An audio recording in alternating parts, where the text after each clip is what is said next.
Cultural exchange and appreciation are the core value. Learning to understand a culture that is different than your own is so important in becoming a global citizen and leader. We've heard so many wonderful stories of people of different backgrounds coming together to exchange ideas. It is important to understand, however, that there is difference between appreciation and appropriation. Cultural appreciation is taking the time out to learn about different cultures and their traditions, to become more open and in understanding the truth about a culture and embracing them in a respectful manner. Every culture is absolutely beautiful and unique, and it's no wonder other cultures want to emulate that. Unfortunately, cultural appreciation can get confused with the term cultural appropriation.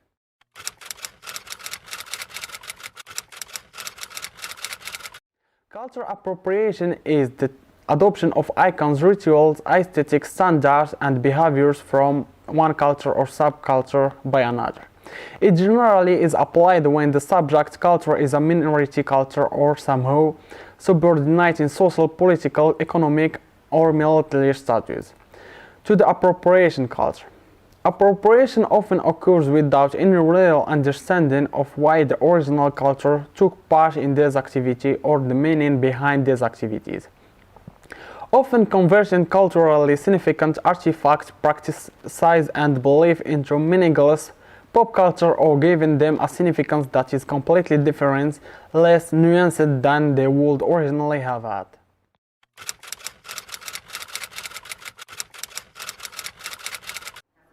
Cultural appreciation and cultural exchange are vital parts of any culture.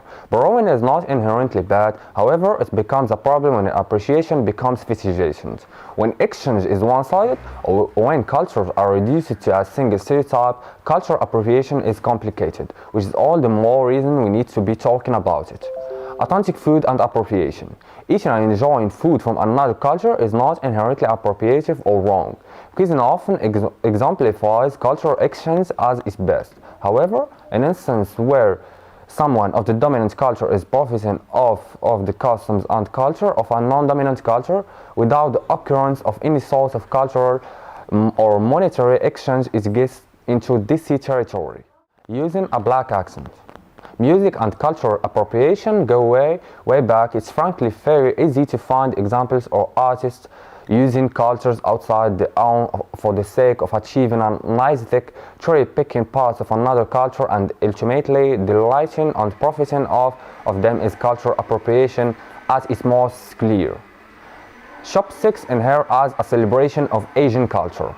In addition to the stereotype in Asian culture, it's also culturally inaccurate. Hair sticks used in many countries are not the same as chopsticks.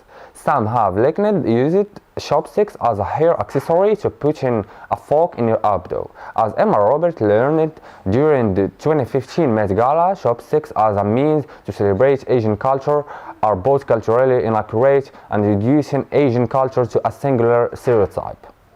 Looks that borrow black hairstyles. From baby hairs and box braid worn by white models on the runway to tutorials for how to achieve a pose with the white hair. Black culture is often appropriated in the name of fashion.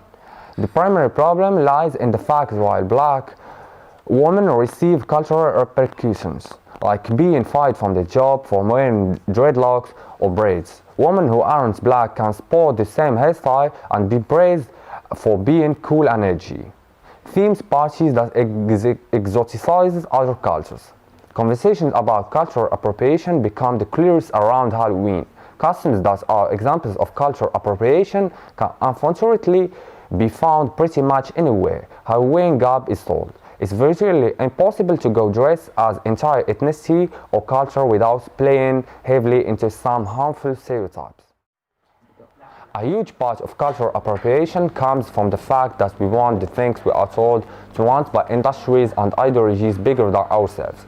We're in part conditioned by popular culture as a whole to believe some things are cool and beautiful and others are not. However, when pop culture takes parts from the people who have not been historically deemed cool and beautiful and allows those parts to thrive through the bodies and voices of people who have been deemed cool and beautiful, we need to take notice.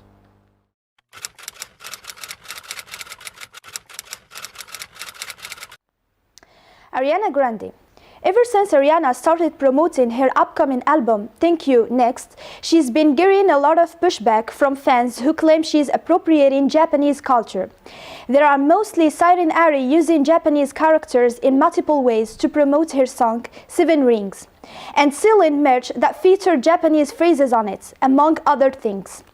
The issue came to a head, however, when Ariana showed off her new tattoo, which was supposed to read Seven Rings in Japanese. Unfortunately, she didn't get the correct characters, and the tattoo actually translated to BBQ Grill. When Ari wanted to fix it, she ended up with a tattoo that says BBQ Grill Finger. Kim Kardashian. Kim has been attacked many times for rocking what she once called do-derrick braids. But she just continued to wear them. At BeautyCon LA 2018, she discussed the issues. I've definitely had my fair share of backlash when I've worn braids, she said.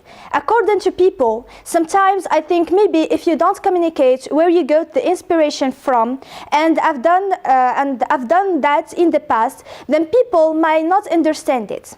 But yeah, I think as long as it comes from a place of love and you're getting inspired, then it's okay. Selena Gomez. Selena appropriated Indian culture twice in 3 days back in 2013. The first incident was at the MTV Movie Award, where she performed Come and Get It in a bindi and an Indian-inspired dress. While the performance caused a lot of backlash, it didn't stop the singer from wearing a similar outfit and once again using Bollywood-inspired dance moves 2 days later when she performed the song on Dancing with the Stars. Beyoncé.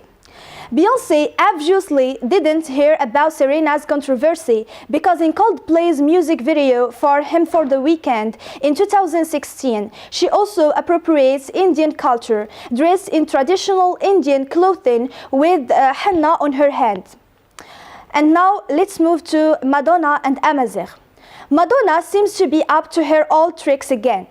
Never shy of curtain controversy, the 60-year-old singer turned up to the MTV Video Music Award, bizarrely wearing traditional Berber clothes, a look she has since defended, saying in Instagram posting, "I love my dress."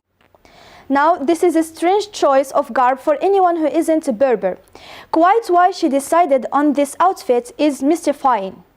Marrakesh, and obviously took to the souks for a spot of shopping.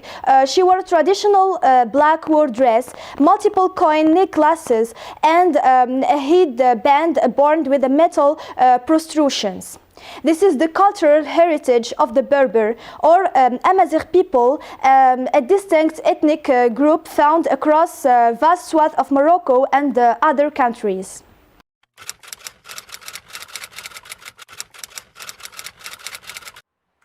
Cultural exchange is different from cultural appropriation. Things like tea, gunpowder, and pasta have been shared between different cultures throughout history. These borrowing aren't the same as cultural appropriation, because they don't involve power. When different cultures come together on an equal footing, exchange happens. But when dominant group take from an oppressed group, we're dealing with appropriation. Cultural exchange is also very different from assimilation. Assimilation describes what happens when minority cultures are forced to adopt features from a dominant culture in order to fit in. This is different from appropriation because it's done to ensure survival and to avoid discrimination.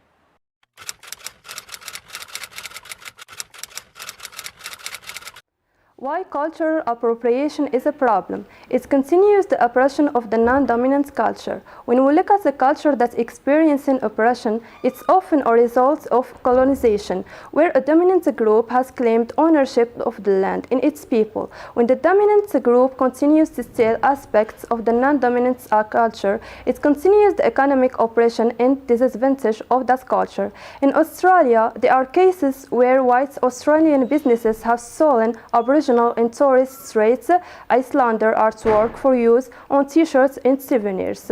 This allows the dominant culture to make money from the non-dominant culture without benefiting the original artists. It doesn't give people credits for their own culture. Cultural appropriation also has a nasty habit of giving the dominant group credits for aspects of a culture that they have taken, reinforcing the power imbalance between the two groups. For example, Kylie Jenner was credited for starting an edgy new hair trend, while black actress Zendaya faced criticism for wearing her hair the same way. What's interesting about this is that Zendaya's natural hair was seen as a negative, but Kylie Jenner, a person with no ties to black culture, was given credit for taking something that wasn't hers. It creates stereotypes. Cultural appropriation often adds to stereotypes faced by non-dominant culture. The Native American chef, the Japanese geisha, or the Arab sheikh can be examples of stereotypes that pop up during Halloween. When people from the dominant culture dress up like this, it reduces something of cultural significance to a costume just so that the dominant group can have a bit of fun. It also keeps these kinds of stereotypes going. And when cultures have been oppressed, stereotypes often add to their negative experience. So, does this mean it's always wrong to engage with a different culture? No, there are times when it's encouraged to try something from a different culture. Being invited to an Indian wedding where the hosts are cool with you wearing traditional clothing is not cultural appropriation. You are invited to take a part by people from that culture. So the all-important ideas of dominance and oppression don't exist here, which what makes cultural appropriation a big deal in the first place.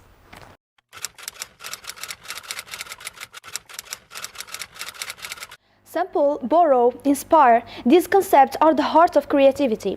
Artists from all walks of creative life build their oeuvre off what has come before them, the world around them, and the cultures that stir their intellect. But lately, a rush of outrage had built up in a number of different minority cultures who feel that their heritage and traditions are being usurped by dominant cultures to such a degree that it has become exploitative. In particular, these minorities have turned to social media platforms to raise the alarm when they see a brand, magazine, or celebrity falling into the trap of appropriation instead of appreciation of their culture. Valentino's African-inspired collection is one recent example that brought a firestorm down on the house of presented its Spring-Summer 2016 collection in October. Not so much for the beautiful clothing, which reinterpreted traditional African dress in ways that feel respectful and original, but more for the too literal cornrow braids and the near absence of models of color on the catwalk. Katy Perry now has the dubious title of the Queen of Cultural Appropriation for having dressed herself up as a geisha, Cleopatra, and wearing cornrows in her videos. Without forgetting all the hate the Kardashian women have gotten over the years for the purported cultural insensitivity they have shown in some of the clothing they have chosen to wear or hairstyle they have sported. Some could make the argument that the more different cultures mixed together, so that traditional dress, hairstyle, music, or money race become blended. That the best way for people from different backgrounds to feel connected to one another is through combining cultures with an across-the-board celebration and integration of traditional codes. After all, doesn't the United States pride itself on being a melting pot of cultures? And Europeans who grow up in diverse communities are inevitably going to pick up on customs, dialects, and even religious traditions of different culture groups that they interact with on a daily basis.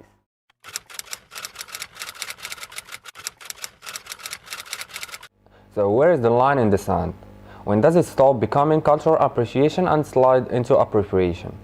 It's perfect to describe the line between appropriation and appreciation, or perhaps misappropriation, as a line in the sand because it doesn't still stand. It shifts with time and space, in the sentence that culture itself is very fluid and it is constantly shifting. said Professor Susan Scafidi, founder and academic director of the Fashion Law Institute at Fordham. The final benchmark people can look to for guidance in this issue is how similar a project or object is the original. If something has merely been used as an inspiration and has been significantly transformed from the source material, then there is little risk of it being labeled as cultural appropriation.